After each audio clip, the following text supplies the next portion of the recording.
Ada sebuah hadis dari Nabi Shallallahu Alaihi Wasallam bahwasanya beliau bersabda kepada kita, la yaruddul qadar illa doa. Tidak ada yang bisa menolak takdir itu kecuali doa. Ya.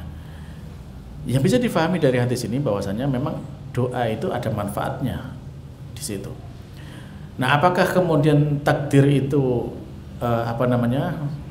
berubah karena doa? Ya sebenarnya ketika kita berdoa sendiri itu juga termasuk takdir, kan gitu kan? Yang Allah takdirkan itu ketika Allah Subhanahu wa taala dalam takdir azali itu kan awal ma khalaqallahu al-qalam. Pertama kali yang Allah ciptakan adalah pena. Allah berfirman kepada pena, "Uktub, tulislah," ya. Pena mengatakan, "Madza aktub, apa yang kutulis?" Maka tulis semua kejadian sampai hari kiamat. Jadi semua sudah ditulis, kan gitu kan? Ya, apapun yang akan terjadi termasuk ketika kita berdoa itu juga sudah ditulis oleh Allah Subhanahu wa taala, dan akibat dari doa kita juga sudah ditulis oleh Allah Subhanahu wa taala.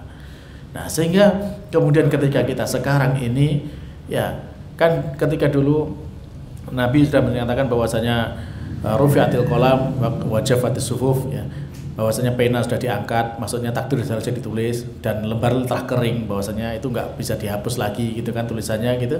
Nah, ketika ada seperti itu, sahabat sampai bertanya kepada Rasulullah, "Ya Rasulullah, ala natakil, wahai Rasulullah, bukankah kita sebaiknya mengandalkan saja tulisan takdir itu kan gitu kan?" Maka kata beliau, tidak, karena kita kan nggak tahu, yang ditulis kita setelah ini apa, apakah kita masih hidup kan juga nggak tahu, apakah kita besok ya masih bisa sholat kan kita nggak tahu.